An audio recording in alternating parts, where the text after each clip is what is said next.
Welcome to News 8 Sports. I'm Kate Overton. Now, this weekend was big for our area wrestlers as they had the chance to qualify for the state tournament. In Division I, just the top 2 from each weight advance. In Division 2 and 3, the top 3. I made it down to Richland Center earlier today for the Division III sectionals, just in time for the semifinals. Now, if you win that match, you're going to state. We had 60-plus wrestlers across 16 of our area teams. I can't show everyone, but we've got plenty of action. Starting at 152 pounds, we start with the second-ranked Tate Flaggy trying to make it back to the state tournament, and nothing was going to stop him. Gets the first period takedown. He'd go on to eventually win it 8-2 and would win the final as well. His teammate up right after him, second-ranked Calvin Hargrove, taking on Emerson Moan, and Hargrove was in control all match long, racking up the back points and getting a solid 16-6 win. Now, Hargrove had the top D3 160-pounder in the finals and lost 8-7,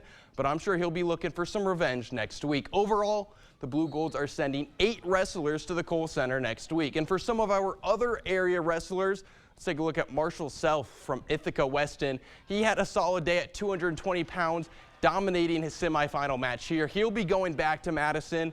And then a little bit later at heavyweight, my favorite moment of the day, New Lisbon's Keenan Josette getting the takedown in a slugfest.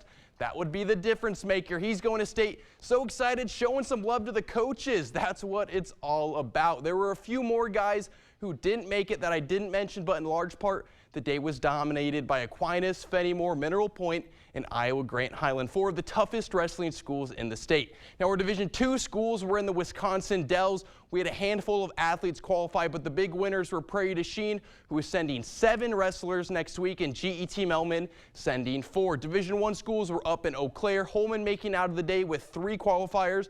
West Salem, Bangor, Toma, and Onalaska all had 1. There were also a handful of girls competing today to qualify for the state tournament, and I'll be sure to get all of them next week at the state tournament, the same time as the boys.